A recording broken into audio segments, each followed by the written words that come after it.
السلام علیکم ورحمۃ اللہ وبرکاتہ۔ کیسے ہیں آپ لوگ؟ میں امید کرتا ہوں آپ لوگ بہت اچھے سے ہوں گے۔ اللہ کی بارگاہ میں دعا ہے اللہ تبارک و تعالیٰ آپ کی تمام پریشانیاں دور فرمائے۔ دوستو، آج 3 ماہ رمضان المبارک ہو چکا۔ آج کی تاریخ ہماری آپ کے لیے بہت ہی معتبر ہے اور بہت ہی بابرکت تاریخ ہے، کیونکہ آج کی تاریخ میں شہزادی رسول سیدہ طیبہ زاہدہ عابدہ خاتون جنت حضرت فاطمہ الزہرا رضی اللہ تعالی عنہا کا وصال کا دن ہے۔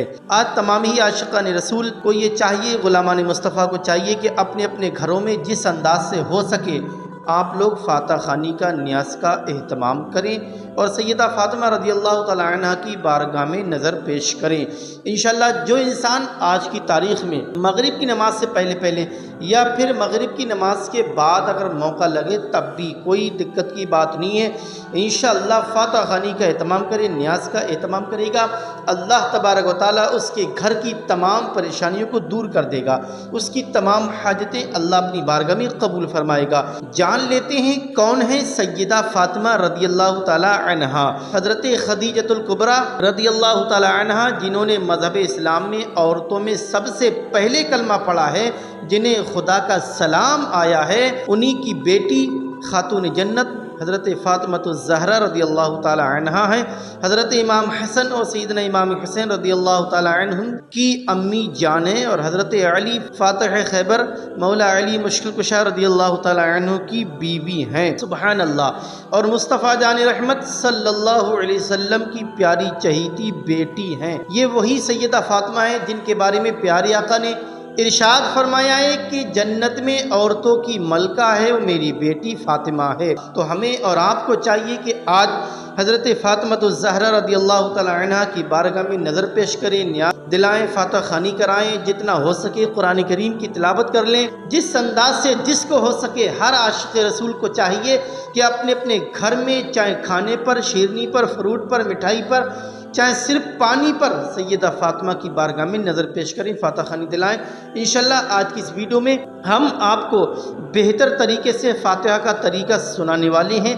آپ بس اگر آپ کو فاتح خوانی پڑھنا نہیں آتی ہے، آپ کو یاد نہیں ہے، تو آپ ہماری ویڈیو کو آن کر دیجئے اور اپنے کھانا پانی کے سامنے رکھ دیجئے، انشاءاللہ تبارک و تعالی فاتحہ ہو جائے گی۔ ہم شروع سے آخر تک تمام سورہ مبارکہ سے لے کر دعا تک مکمل فاتحہ کا طریقہ آپ کو بتانے والے ہیں، وہی ساتھ ساتھ سنانے والے ہیں۔ تو آئیے بس آپ لوگ انہی الفاظ کے ساتھ سن لیجئے فاتحہ کا مکمل طریقہ۔ اعوذ باللہ من الشیطان الرجیم، بسم اللہ الرحمن الرحیم، لقد جاءكم رسول من انفسكم عزيز عليه ما عنتم حريص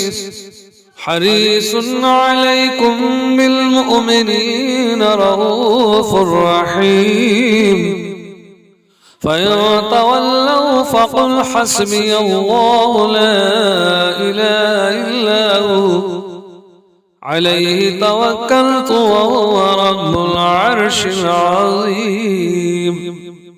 بسم الله الرحمن الرحيم، قل يا أيها الكافرون لا أعبد ما تعبدون ولا أنتم عابدون ما أعبد ولا أنا عابد ما عبدتم ولا أنتم عابدون ما أعبد لكم دينكم ولي دين۔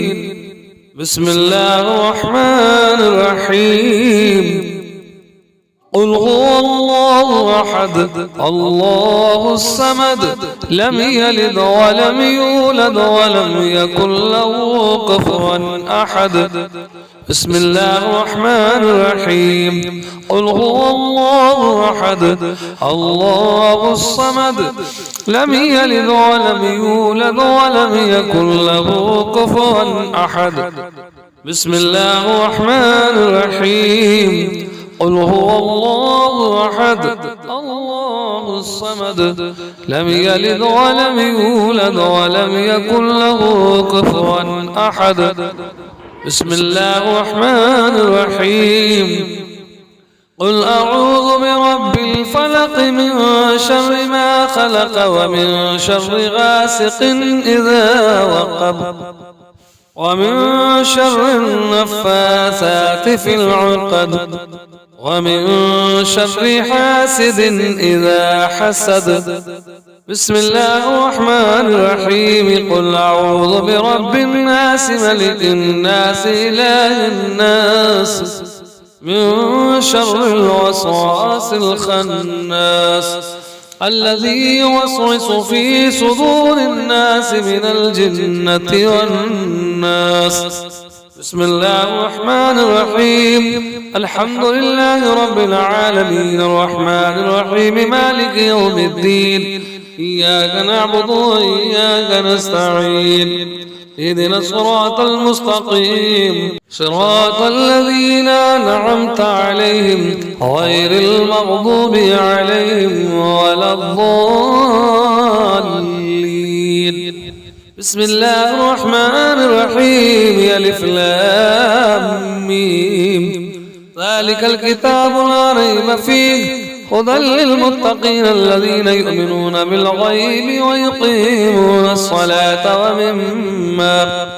ومما رزقناهم ينفقون والذين يؤمنون بما أنزل إليك وما أنزل من قبلك وبالآخرة هم يوقنون أولئك على هدى من ربهم وأولئك هم المفلحون.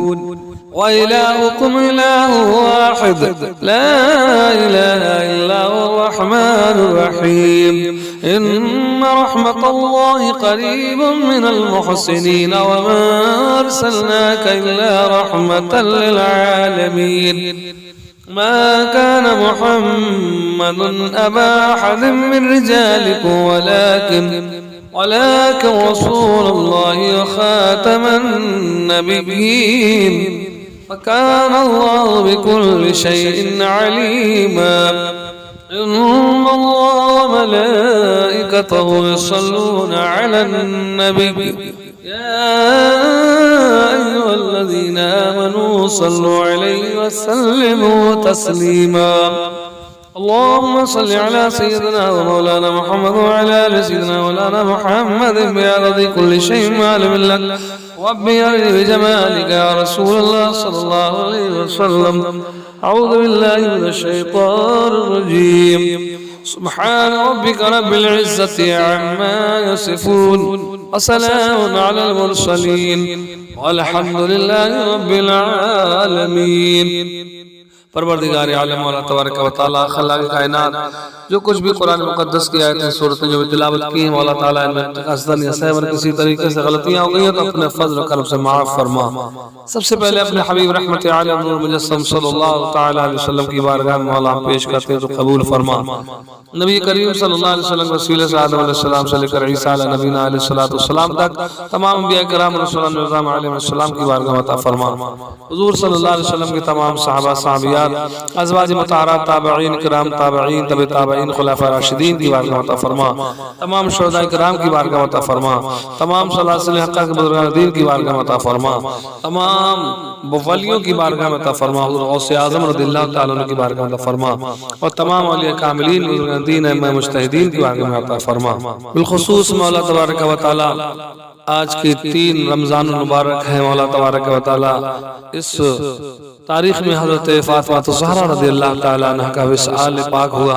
नबी करीम सल्लल्लाहु अलैहि वसल्लम की चहेती बेटी हज़रत फ़ातिमा ज़हरा रज़ियल्लाहु तआला अन्हा की बारगाह मौला पेश है तो कबूल मंजूर फरमा और तमाम अहले बैत अतहार रिज़वानुल्लाहि तआला अलैहिम अजमईन की बारगाह में अता फरमा और कुल मुमिनीन कुल मुमिनात वल मुस्लिमीन वल मुस्लिमात अल हय्या वल अमवात का रब को इसका सवाब अता फरमा।